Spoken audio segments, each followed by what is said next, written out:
இப்போ ஐபிஓ அப்படின்னு சொல்லக்கூடிய ஆரம்ப பங்கு வெளியீடு, அது பத்தி ஏற்கனவே ஒரு வீடியோ போட்டிருந்தோம். ஸோ என்னென்ன அம்சங்கள எல்லாம் நம்ம பார்த்து, அதுக்கப்புறம் அதில முதலீடு செய்றதா, இல்லையா அப்படிங்கிறத முடிவு பண்றதுக்கு. அதுலயுமே 2 விதமா சொன்னோம். அதாவது லிஸ்டிங் கெயின்ஸ் அப்படிங்கிறத எதிர்பார்க்கிறவங்க என்ன பண்ணணும்? இல்ல நீண்ட கால அடிப்படையில முதலீடு செய்றவங்க என்ன பண்ணணும் அப்படின்னு பார்த்தோம். அப்பவே சொல்லியிருந்தோம், நம்ம அடுத்து வரக்கூடிய முக்கியமான ஐபிஓக்கள் பத்திலாம் விரிவா போடுறோம்ன்னு. இந்த வீடியோல நாம இப்ப எதிர்பார்க்கக்கூடிய நேஷனல் ஸ்டாக் எக்ஸ்சேஞ்ச் என்எஸ்சி அதனோட ஐபிஓ, அதனோட ஐபிஓக்காக red herring prospectus, draft red herring ப்ராஸ்பெக்டஸ செபி கிட்ட தாக்கல் பண்ணியிருக்காங்க. அதுல என்னென்ன விஷயங்கள்லாம் இருக்கு, என்ன அப்படிங்கிறத டீட்டெயிலா இந்த வீடியோல பார்க்கலாம். இப்ப நம்ம வீடியோக்குள்ள போலாம் வாங்க.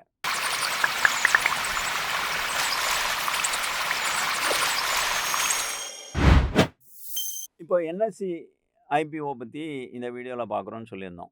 என்எஸ்சி ஐபிஓ அப்படிங்கிறது 100% ஓஎஃப்எஸ், அதாவது ஆஃபர் ஃபார் சேல் அப்படிங்கிற அடிப்படையில வருது அப்படிங்கிறது தான் இந்த ரெட் ஹேரிங் ப்ராஸ்பெக்டஸ் சொல்லுது. அதாவது ஏற்கனவே நேஷனல் ஸ்டாக் எக்ஸ்சேஞ்சில இன்வெஸ்ட் பண்ணி அதனோட முதலீட்டாளர்களா இருக்கிறவங்க, அவங்க கையில இருக்கிற பங்குகள இன்னைக்கு சந்தையில விற்பனை செய்றாங்க. இது முழுக்க முழுக்க இந்த மாரியான வெளியீடு தான் அப்படிங்கிறது தான் இப்போ நம்ம தெரிஞ்சுக்க வேண்டியது. அதாவது இந்த பங்குல நீங்க முதலீடு செய்ற பணம் என்எஸ்சியோட வளர்ச்சிக்கோ, என்எஸ்சியோட நிறுவனத்துக்கோ போறதில்ல.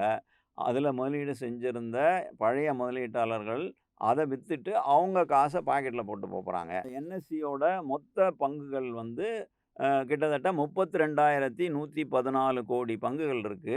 அதுல 6% பங்குகள் விற்பனை செய்றதுக்காக தான் இந்த பங்கு வெளியீடு வருது.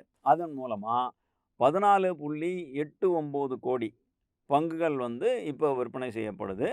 இப்படி விற்பனை செய்யக்கூடிய இந்த பங்குகள் பாம்பே ஸ்டாக் எக்ஸ்சேஞ்ச் என சொல்லக்கூடிய மும்பை பங்கு சந்தையில விற்பனையாகும். என்எஸ்சிலே விற்பனை ஆகக்கூடாதான்னா, அந்த மாரியான அனுமதி இல்ல. ஏன்னா, அந்த நிறுவனத்தோட பங்கு அந்த எக்ஸ்சேஞ்சிலேயே விற்பனை செய்ய முடியாது அப்படிங்கிறது செபியோட கைட்லைன்.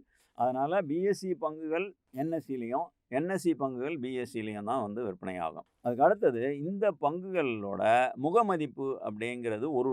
1. ஏற்கனவே என்எஸ்சில முதலீடு செஞ்சு அதனோட பங்குகள தங்கள் கைவசம் வைத்திருக்கக்கூடிய ஸ்டேட் பேங்க் ஆஃப் இந்தியா, இது தவிர கனரா பேங்க், அது தவிர பேங்க் ஆஃப் பரோடா, அப்புறம் ஸ்டாக் ஹோல்டிங் கார்ப்பரேஷன், ஜிஐசி அப்படின்னு சொல்லக்கூடிய ஜெனரல் இன்சூரன்ஸ் கார்ப்பரேஷன், அப்புறம் new India insurance corporation, national insurance corporation, United India insurance corporation, இப்படியான பல நிறுவனங்கள். அதாவது இது எல்லாமே நான் சொல்லும்போது உங்களுக்கு தெரிஞ்சிருக்கும். இது எல்லாமே அரசு சார்ந்த நிறுவனங்கள், பொதுத்துறை நிறுவனங்கள். இவங்கெல்லாம் சேர்ந்து தான் ஆரம்பத்தில முதலீடு செஞ்சு என்எஸ்சியை இந்த அளவு வளர்த்தாங்க. இப்போ அவங்கெல்லாம் அந்த பங்குகள் தங்கள் கைவசம் இருக்கிறத விற்பனை செய்றாங்க அப்படிங்கிறதும், அது மூலமா இப்போ கிட்டத்தட்ட இந்த தரப்பு விற்பனை செய்றது மட்டுமே 7.97 கோடி பங்குகள் அப்படிங்கிறது கவனிக்கணும். இன்னும் மீதி மத்த அமைப்புகள், தனியார் நிறுவனங்கள், தனியார் முதலீட்டாளர்கள் அவங்கெல்லாம் விற்கிறாங்க. அதனால தான் 14.89 கோடி பங்குகள் விற்பனைக்கு வருது. சரி, இவங்கெல்லாம் விக்கிறாங்க. அப்போ இதுக்கு மேல அதில பிரபலமான இல்ல முக்கியமான நிறுவனங்கள் யாரும் இருக்க மாட்டாங்களா? அப்படின்னு நீங்க கேட்டீங்கன்னா, அப்படி இல்ல. ஸ்டேட் பேங்கே கூட தங்கள் மொத்த பங்குகளையும் விக்கல. இந்த மாரியான நிறுவனங்கள்லாம் கூட தங்கள் கையில இருக்க மொத்த பங்குகளையும் விக்கல. இன்னொரு முக்கியமான நிறுவனமான எல்ஐசி. எல்ஐசி இந்த பங்கு வெளியீட்டுல ஒரு பங்குகள கூட விக்கல. அதே மாரி முன்னணி முதலீட்டாளர்கள், இந்தியாவில பிரபலமான முதலீட்டாளர்கள்னு சொல்லக்கூடிய பிரேம்ஜி இன்வெஸ்ட் அப்படிங்கிற நிறுவனம், அதுவும் கிட்டத்தட்ட 2.35% பங்கு வச்சிருக்கு. அவங்க ஒரு பங்கு கூட விக்கல. அதே மாரி ராதாகிருஷ்ணன் தமானி அப்படிங்கிறவரு இந்தியாவோட தனிப்பட்ட முதலீட்டாளர்கள்ல ரொம்ப பிரபலமான முதலீட்டாளர்கள்ல ஒருத்தரு. அவர்கிட்டயும் 1.5% பங்குகள் இருக்கு. அவரும் ஒரு பங்கையும் விக்கல. இது எதுக்கு சொல்றேன்னா, ஏற்கனவே முதலீடு செஞ்ச எல்லாரும் கையில இருக்கிறதெல்லாம் வித்துட்டு வெளிய ஓடிர்றாங்க.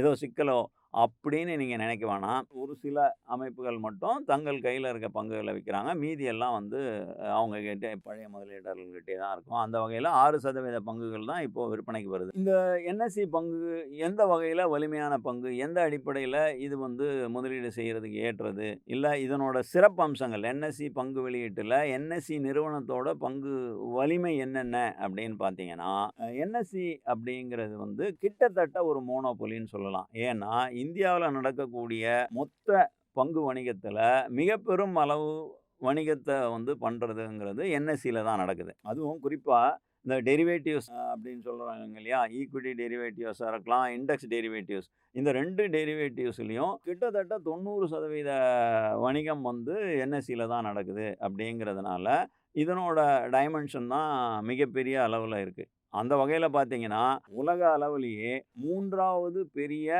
ஸ்டாக் எக்ஸ்சேஞ்ச் அப்படின்னு சொல்லக்கூடிய நிலைமையில இருக்கக்கூடியது தான் நேஷனல் ஸ்டாக் எக்ஸ்சேஞ்ச். இதுல இன்னைக்கு வந்து இந்த நிறுவனத்தோட ப்ராஃபிட் மார்ஜின் எவ்வளோ? நம்ம ஏற்கனவே ஃபண்டமெண்டல் அனாலிசிஸ்லலாம் பார்த்தோம் இல்லையா? ஒரு ப்ராஃபிட் மார்ஜின் அதிகமா இருக்கணும், தொடர்ந்து குறையக்கூடாது அப்படின்னு.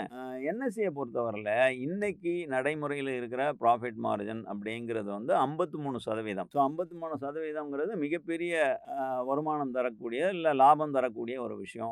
இந்த இந்தியாவுல இருக்கக்கூடிய நிதி சார்ந்த அமைப்புகள், அதான் நிறுவனங்கள் இது எல்லாத்துலயும் வந்து மிக அதிகமான வருவாய் அப்படின்ற மாரி நம்ம புரிஞ்சுக்கலாம். இந்த என்எஸ்சி அப்படிங்கிறது வந்து அசெட் லைட் என்டிட்டி அப்படின்னு சொல்லுவாங்க. என்ன அதுக்கான அர்த்தம் அப்படின்னு சொல்லி பார்த்தீங்கன்னா, இந்த நிறுவனத்துக்குன்னு தனியா வந்து உற்பத்தி பொருள் அப்படின்னு ஒண்ணும் கிடையாது. ஒரு ஃபேக்டரி தேவையில்ல. உற்பத்திக்கான மூலப்பொருள், அதே மாதிரி ஃபினிஷ்டு ப்ராடக்ட்ன்னு சொல்லக்கூடிய வகையில இன்வென்டரிகள் எதுவும் இல்ல. இது தவிர இயந்திரங்கள்ல மிகப்பெரிய அளவுல இன்வெஸ்ட் பண்ணோம். கேபெக்ஸ் இன்வெஸ்ட்மென்ட் அப்படின்னு சொல்லுவாங்க.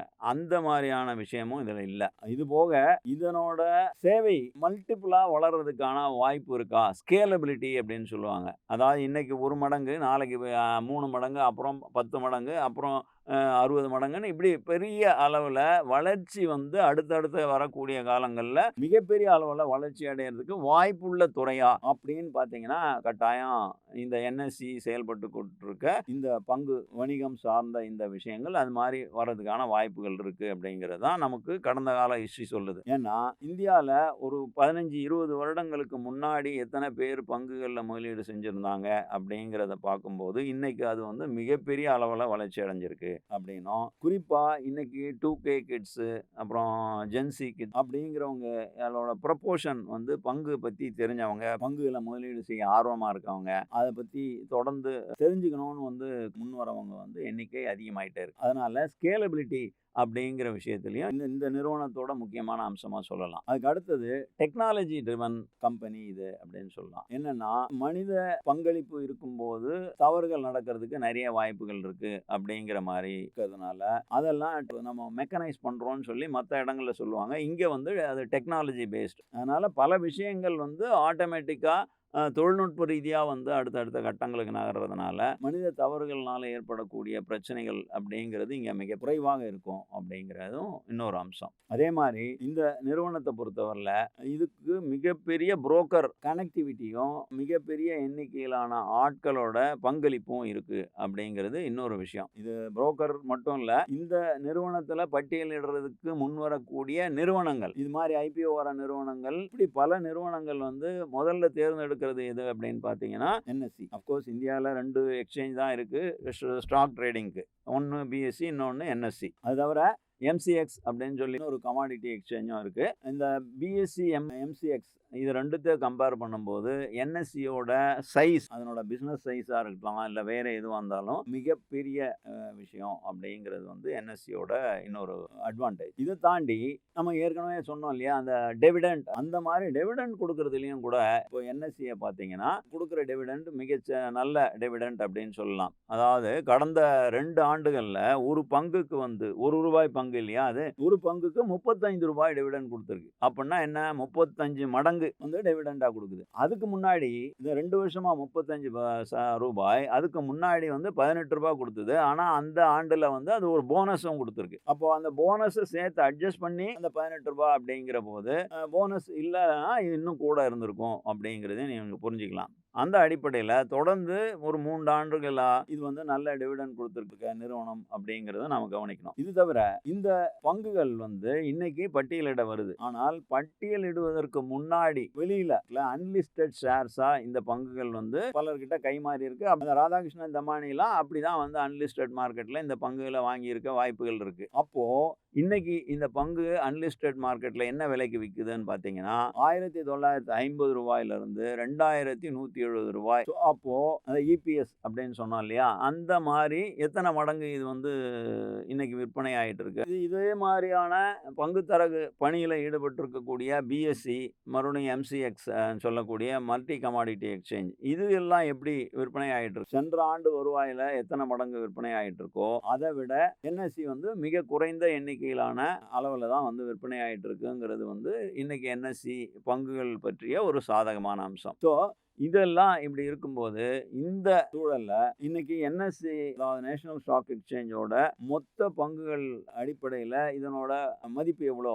அதாவது மார்க்கெட் கேபிடலைசேஷன் அப்படின்னு சொல்லுவாங்க. அந்த மார்க்கெட் கேபிடலைசேஷன் அப்படிங்கிறதோ, இந்த மொத்த என்டிட்டியோட வேல்யூவேஷன் அப்படிங்கிறது எவ்வளோ அப்படின்னு பார்த்தீங்கன்னா, ஒரு மதிப்பீடு என்ன சொல்லுதுன்னா, இது வந்து ரூ. 5 டிரில்லியன் மதிப்பு கொண்டது அப்படிங்கிறாங்க. 5 டிரில்லியன் ரூபாய் அப்படின்னா, கிட்டத்தட்ட 5,00,000 கோடி ரூபாய் மதிப்பு கொண்டது இந்த என்எஸ்சி. அதனோட அர்த்தம் என்ன அப்படின்னா, என்எஸ்சியை மொத்தமா ஒரு ஆள் வந்து வாங்குறாரு அப்படின்னா, அதுக்கு அவர் கொடுக்க வேண்டிய விலை என்ன இருக்கும்? இன்னைக்கு மதிப்புப்படினா 5,00,000 கோடி ரூபாய். ஆக்சுவலா இந்த பங்கோட பாசிட்டிவ் எலமெண்ட்ஸ் எல்லாம் பார்த்தோம். இன்னும் சில நெகட்டிவ் அம்சங்கள் அப்படிங்கிறதும் இருக்கு. என்னென்ன அப்படின்னு பார்த்தீங்கன்னா, இந்த பங்கு வெளியீடு ஆக்சுவலா இன்னைக்கு வந்தாலும், இது வந்து 10 ஆண்டுகளுக்கு முன்னாடி 2016லயே இந்த மாதிரி பங்கு வெளியீடு திட்டமிட்டு இருந்தது என்எஸ்சி. ஆனால் அந்த 2016ல இந்த நிறுவனத்தால பங்கு வெளியீட்டை கொண்டு வர முடியல. ஏன் அப்படின்னு கேட்டீங்கன்னா, இந்த பங்கு வணிகம் நடக்கிறதுக்கு அந்த கம்ப்யூட்டர்லாம் இருக்கு இல்லையா? அந்த மாதிரியான கம்ப்யூட்டர் சர்வர் எல்லாம் வச்சிருக்கிற ஒரு இடத்துல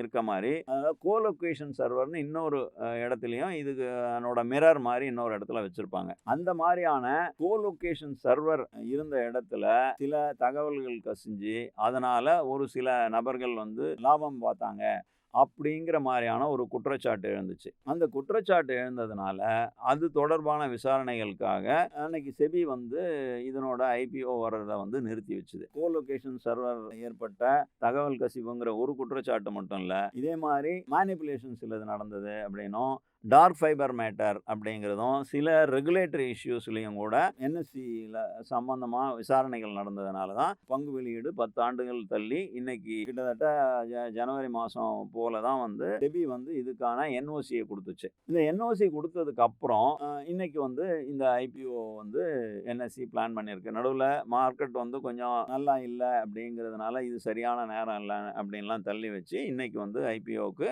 செபி கிட்ட டிராஃப்ட் ரெட் ஹெரிங் ப்ராஸ்பெக்டஸ் தாக்கல் பண்ணியிருக்காங்க. அதுக்கு முழுமையான செபி ஒப்புதல் கொடுத்துச்சு அப்படின்னா அதுக்கப்புறம் இந்த பங்கு வெளியீடு வரும். இன்னைக்கு சூழல்ல இந்த பங்கு வெளியீடு என்னைக்கு வரும் அப்படின்னும், அப்படி பங்கு வெளியீடு வந்தால் அன்னைக்கு அந்த பங்குகள் என்ன விலையில் வந்து விற்பனை செய்யப்படும் அப்படின்னும் தெரியல. அது வந்து வரக்கூடிய நாட்களில் அது பற்றிய தகவல்கள் வெளியாகும். அப்படி வெளியானதும் அந்த விலை வந்து சரியான விலையா அப்படின்னு பார்த்துட்டு நாம் வந்து இந்த பங்குகளில் முதலீடு செய்கிறதா இல்லையாங்கிறத முடிவெடுக்கலாம். இது தவிர இந்த தொடர்ந்து இப்படி ஒரு வலிமை கொண்டிருந்து வளர்ந்து வந்துட்டு இருக்கு அப்படின்னு எதிர்பார்க்குற இந்த என்எஸ்சி கடந்த நிதியாண்டில் வந்து அதனோட மொத்த வருவாயில் வந்து ஒரு சரிவை கண்டிருக்கு. கிட்டத்தட்ட 3.1% அளவு இதனோட ரெவென்யூ குறைஞ்சிருக்கு அப்படிங்கிறது தான் என்எஸ்சி வெளியிட்டிருக்கிற தகவல். ரெவென்யூ மொத்த வருவாய் குறைஞ்சிருக்கு அப்படிங்கிறது மட்டும் இல்லை, இதனோட ப்ராஃபிட் அது வந்து கிட்டத்தட்ட 15.5% வந்து கடந்த ஆண்டில் குறைஞ்சிருக்கு. அதாவது அதற்கு முந்த ஆண்டில் கிடைச்ச மொத்த வருவாய் குறைஞ்சிருக்கு, அதனால ப்ராஃபிட் குறைஞ்சிருக்கு. வருவாய் வந்து 3.1% குறைஞ்சிருக்கு, அதனால ப்ராஃபிட் வந்து 15.5% குறைஞ்சிருக்கு அப்படிங்கிறதையும் நம்ம கவனிக்கணும். குறைஞ்சிருக்கு அப்படின்னு நம்ம சொல்றோம்னா இதுக்கு என்ன காரணம் அப்படின்னு நம்ம பார்த்தோம்னா, கடந்த ஆண்டில் செபி வந்து இந்த டெரிவேட்டிவ்ஸ் ட்ரேடிங்கில் சில ரெஸ்ட்ரிக்ஷன்ஸ் எல்லாம் கொண்டு வந்தது. ஆர்வ கோளாறுனால பல முதலீட்டாளர்கள் அதை பற்றிய விவரங்கள் புரியாமலேயே வந்து டெரிவேட்டிவ்ஸ் ட்ரேடிங்கில் ஈடுபடுறாங்க. அதனால கிட்டத்தட்ட 90% மேலானவர்கள் வந்து தொடர்ந்து நஷ்டம்தான் அடைகிறாங்க அப்படிங்கிற விஷயத்த செபி வந்து அதிகாரப்பூர்வமாகவே சொல்லியிருந்துச்சு. அதனால மிக குறைந்த எண்ணிக்கையிலானவங்க தான் லாபம் பார்க்குறாங்க அப்படின்னா அவங்க பெரும்பாலும் இது பற்றிய விவரங்கள் அதிகம் உள்ள இதை பற்றி தெரிஞ்சவர்கள் ஆனால் அது தெரியாம அவங்க சொல்றது, இல்ல WhatsApp குரூப்ல வந்தது, Telegram குரூப்ல வந்துச்சு, இப்படிங்கிற மாரியான பல்வேறு அதிகாரப்பூர்வமற்ற, இல்ல நம்பகத்தன்மை உள்ளது அப்படிங்கிறத ப்ரூவ் பண்ண முடியாத தகவல்கள்லாம் பார்த்து பலர் வந்து இதுல ஈடுபடுறாங்க. அதனால அவங்களுக்கு விவரம் புரியாம நஷ்டம் அடையறாங்க அப்படிங்கிறத வந்து செபி தகவலா வெளியிட்டு இருந்தது. அந்த மாரி விஷயங்கள்ல பெருவாரியான மக்கள் நஷ்டம் அடையறாங்கங்கிறதுனால, அதுக்கு சில லிமிட்டேஷன்ஸ் எல்லாம் கொண்டு வந்து அந்த டெரிவேட்டிவ்ஸ் ட்ரேடிங்க்கு சில ரெஸ்ட்ரிக்ஷன்ஸ் எல்லாம் குடுத்திருந்தது. அந்த ரெஸ்ட்ரிக்ஷன்ஸ்னால தான் இந்த மாரியான வருவாய் குறைவும், அதனால லாபம் குறையறதும் அப்படிங்கிறது ஏற்பட்டிருக்கு. இதனால வரக்கூடிய காலங்கள்லயும் செபி இன்னும் சில விஷயங்கள கவனிச்சு, அது நாலேட்ஜுக்கு வரும்போது, இது மாரியான சில ரெஸ்ட்ரிக்ஷன்ஸ கொண்டு வரலாம். சில தடைகள விதிக்கலாம். அப்படி என்ன செபி தடை கொண்டு வரும் அப்படிங்கிறத இப்போ உறுதியா சொல்ல முடியாது. அப்படி ஏதாவது வந்தால், அதுவும் NSEயோட வணிகத்துல பாதிப்பை உண்டாக்குறதுக்கு வாய்ப்பு இருக்கு. அதனால இதே அளவுல தொடர்ந்து வளர்ச்சி அடையும் அப்படிங்கிற எதிர்பார்ப்புல இந்த நிறுவனத்த அணுகக்கூடாது அப்படிங்கிறது இன்னொரு பாயிண்ட். அதுக்கு அடுத்தது நம்ம ஏற்கனவே சொன்ன மாரி, இதனோட செயல்பாடுகள் பலவும் வந்து டெக்னாலஜி ட்ரிவன் அப்படின்னு சொல்லிட்டு இருந்தோம். அந்த டெக்னாலஜி ட்ரிவன் அப்படிங்கிறது ஒரு பக்கம் அதனோட அட்வான்டேஜ் அப்படின்னு எதிர்பார்க்கப்பட்டாலும், அப்படி புரிஞ்சுக்கப்பட்டாலும், இன்னொரு பக்கம் அதுல ஈக்குவலா ரிஸ்க் இருக்கு அப்படிங்கிறத நீங்க புரிஞ்சுப்பீங்க. எவ்வளோ புது விதமான பிரச்சனைகள் வருது அப்படிங்கிறது நீங்க தொடர்ந்து கேள்விப்பட்டுக்கிட்டே தான் இருப்பீங்க. நீங்க வந்து WhatsAppலயோ இல்ல மற்ற இருக்கக்கூடிய சோசியல் மீடியால இது பத்தி நிறைய தகவல்கள் தொடர்ந்து வந்துட்டு இருக்கு இல்லையா? அந்த மாரியான புது விஷயங்கள் ஏதாவது இந்த NSE வணிகத்துல எதிர்பாராத தாக்குதல்களை உண்டாக்கினால், அப்போ வந்து இந்த நிறுவனத்துக்கு பிரச்சனைகள் வரலாம் அப்படிங்கிறத நம்ம கவனிக்காம இருக்க முடியாது. இந்த டெக்னாலஜி ஃபெயிலியர் இருக்கலாம், இல்ல ட்ரேடிங் அவுட்டேஜா இருக்கலாம். அது இல்லாம சைபர் அட்டாக் ஏதாவது பண்ணாங்கன்னா, அதனாலும் கூட இந்த NSEயோட வணிகத்திலயும் அதை ஒட்டி ஏற்படக்கூடிய பாதிப்புகளால இதனோட வருவாயும் குறையறதுக்கு வாய்ப்பு இருக்கு. இது தவிர இன்னைக்கு BSE அப்படின்னு சொல்லி இன்னொரு அதாவது இன்னும் கேட்டா BSE தான் வந்து இந்தியாவோட மூத்த பங்கு சந்தை. ஆனால் NSE வந்து பல்வேறு காரணங்களால மிக வேகமா வளர்ந்துச்சு. அதை கேட்சப் பண்ணணும் அப்படிங்கிறதுக்காக BSE தரப்புலயும் பல்வேறு முயற்சிகள் தொடர்ந்து எடுக்கப்பட்டு வருது. அதனால அதனோட வளர்ச்சி வந்து NSEயோட வணிகத்துல ஒரு பங்கை எடுக்கும்போது, அதுவும் கூட வந்து NSEயோட பல்வேறு அம்சங்களை, அதனோட வருவாய் விஷயத்தையும், லாபத்தையும் பாதிக்கக்கூடிய வாய்ப்பு இருக்குங்கிறத நம்ம மறுக்க முடியாது. அது தவிர கம்ப்ளீட்டா ஒரு நியூ எக்ஸ்சேஞ்ச் டெக்னாலஜி ஏதாவது வந்துச்சுன்னா, அப்பவும் வந்து இது வந்து NSEக்கு பாதிப்புகளை உண்டாக்க வாய்ப்பு இருக்கு. தொடர்ந்து ஒரு பியர் மார்க்கெட் இருந்தா, அதாவது பியர் மார்க்கெட் அப்படின்னு நாம சொல்றது வந்து பங்கு சந்தை வணிகத்துல மக்கள் ஆர்வம் இழந்து தொடர்ந்து வீழ்ச்சியில ஒரு நீண்ட காலம் இருக்கு அப்படின்னா, இப்ப பாத்தீங்கன்னா கடந்த சில மாதங்களாக நம்ம ஒரு கன்சாலிடேஷன் ஸ்டேஜ்னு சொல்றோம். ஏன்னா இன்னைக்கு ஒரு இறங்குச்சுன்னா ஒரு நாளோ 2 நாள்லயோ மறுபடியும் ரெக்கவர் ஆகுது. அதனால வந்து அதீத ஏற்ற இறக்கங்களை அட்ஜஸ்ட் பண்ணி ஒரு கன்சாலிடேட்டட் மோடுன்னு சொல்றாங்க இன்னைக்கு. ஆனால் அப்படி இல்லாமல் தொடர் இறக்கத்துல சந்தை இருந்தால் அதை பேர் மார்க்கெட்னு சொல்லுவாங்க. அந்த மாதிரியான பேர் மார்க்கெட்டில் ஒரு நீண்ட காலம் பங்கு வணிகம் இருந்தால் அது வந்து NSEயோட வணிகத்தையும் வருவாயையும் பாதிக்கும். அதனால லாபம் குறையும். அப்போ இந்த பங்குகளோட விலையும் குறையறதுக்கான வாய்ப்பு இருக்கு. அதையும் கருத்தில் கொண்டு தான் இதை வந்து அணுகணும், முதலீடு செய்யணும் அப்படிங்கிறது இன்னொரு அம்சம். இப்படி நம்ம NSEயோட வலிமைகள் என்ன, அதனோட வீக்னஸ் அப்படின்னு சொல்லக்கூடிய பிரச்சனைகள் என்ன அப்படிங்கிற ரெண்டுத்தையும் பார்த்தோம். ஸோ இது ரெண்டும் இருக்கும்போது இந்த பங்குகள் என்ன விலைக்கு இன்னைக்கு விற்பனைக்கு வரும் அப்படிங்கிறதும் இன்னைக்கு தெரியாத சூழ்நிலையா இருக்கு. ஆனால் இது தொடர்பான விஷயங்கள் இப்போது பொது தளத்தில் இருக்கிற இந்த நிறுவனத்தோட வலிமைகள், இதனோட வருவாய், இதனோட லாபம், இதனோட சொத்து, மற்ற விஷயங்கள் எல்லாத்தையும் அனலைஸ் பண்ணி பார்க்கும்போது நமக்கு வந்து இந்த பங்கு என்ன விலைக்கு வந்தால் நம்ம இதை வாங்கலாம், என்ன விலைக்கு வந்தால் நாம் இது ஒதுங்கி நிற்கணும் அப்படிங்கிற ஒரு கணக்கீடை நம்ம போட்டிருக்கோம். ஆனால் இது அதிகாரப்பூர்வமான தகவல் அல்ல. இது நம்மளோட சொந்த கணக்கீடுல நம்ம வந்து அரைவ் பண்ணியிருக்க விஷயம். இது வந்து ஒருவேளை வேறு சில அம்சங்கள் பொறுத்து மாறக்கூடிய வாய்ப்புகளும் இருக்கு. நான் வந்து ஒரு செபி ரெஜிஸ்டர்ட் இன்வெஸ்ட்மெண்ட் அட்வைசர் இல்லை அப்படின்னு நம்ம ஏற்கனவே உங்களுக்கு சொல்லியிருக்கோம். அதை மறுபடியும் ஞாபகப்படுத்துகிறோம். அதனால நீங்கள் வந்து இது தொடர்பான விஷயங்கள் இன்னும் முடிவெடுக்கிறதுக்கு முன்னாடி உங்களோட தனிப்பட்ட செபி ரெஜிஸ்டர்ட் இன்வெஸ்ட்மெண்ட் அட்வைசர்கிட்ட ஆலோசனை கேட்டு அதுக்கப்புறம் முதலீடு செய்யணும் அப்படின்னு சொல்லிட்டு போட்ட கணக்கீடுகளை சொல்கிறோம். நம்ம கணக்கீடுகள் படி இந்த பங்கு வெளியீடு ஒருவேளை 1700 ரூபாயிலிருந்து 1800 ரூபாய் அந்த ரேஞ்சில் பங்கு வெளியீடு வந்து பட்டியலிடப்பட்டால் அதனோட விற்பனை தொடங்குனா, அது வந்து ஆரம்ப நிலையிலேயே வந்து லிஸ்டிங் கெயின்ஸ் அப்படின்னு சொல்றோம் இல்லையா? அத குடுக்கறதுக்கு கூட வாய்ப்பு இருக்கு அப்படின்னு நாம நம்புறோம். அதுக்கு அடுத்தது ரூ. 1900லேருந்து ரூ. 2000க்குள்ள இந்த பங்கு வெளியீடு வருமானால், அப்போ வந்து இந்த பங்கு வந்து இன்னைக்கு ஒரு ஃபேர் வேல்யூ அப்படின்னு சொல்லுவாங்க இல்லையா? அதாவது நியாயமான விலை அப்படிங்கிற அளவுல இருக்கும்.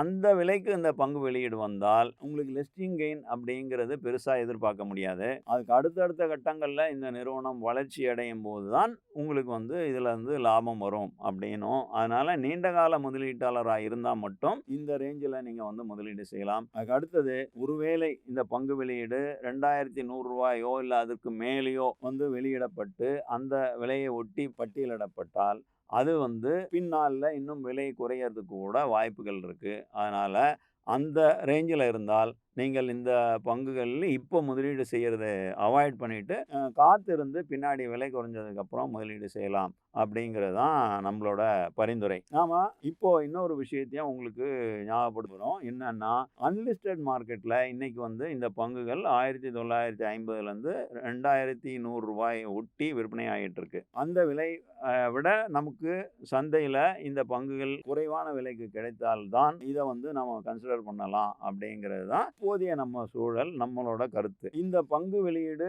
அதனோட விலை என்ன அப்படின்னு நிர்ணயிச்சு முறையான அறிவிப்பு வெளியாகும்போது இந்த வெளியீடு பற்றிய நாம அது பற்றி மீண்டும் நம்ம சேனல்ல இது பற்றி கருத்து சொல்லுவோம். இந்த தகவல்கள் எல்லாம் வந்து உங்களுக்கு பயனுள்ளதா இருந்திருக்கும் அப்படின்னு நாங்க நம்புறோம். இது பிடிச்சிருந்ததுன்னா நம்ம சேனலை சப்ஸ்கிரைப் பண்ணாம பார்த்துட்டு இருந்தீங்கன்னா சப்ஸ்கிரைப் பண்ணுங்க. இந்த வீடியோ பிடிச்சிருந்ததுன்னா அதை லைக் பண்ணுங்க. மற்றபடி உங்க நண்பர்களுக்கு, உறவினர்களுக்கு பங்குகள்ல முதலீடு செய்யணும்னு ஆர்வம் உள்ள மற்றவர்களுக்கு இதை ஷேர் பண்ணுங்க. பெல் ஐக்கானை கிளிக் பண்ணீங்கன்னா இது மாதிரியான வீடியோ போட்ட உடனே உங்களுக்கு வந்து உடனே நோட்டிஃபிகேஷன் வரும். இது மாதிரியான வீடியோக்களை தவற விடாம தொடர்ந்து பார்க்கறதுக்கு உங்களுக்கு உதவியா இருக்கும் அப்படிங்கிற தகவலோட இதே மாதிரி இன்னொரு வீடியோவில் அடுத்து உங்களை சந்திக்கிறோம். நன்றி, வணக்கம்.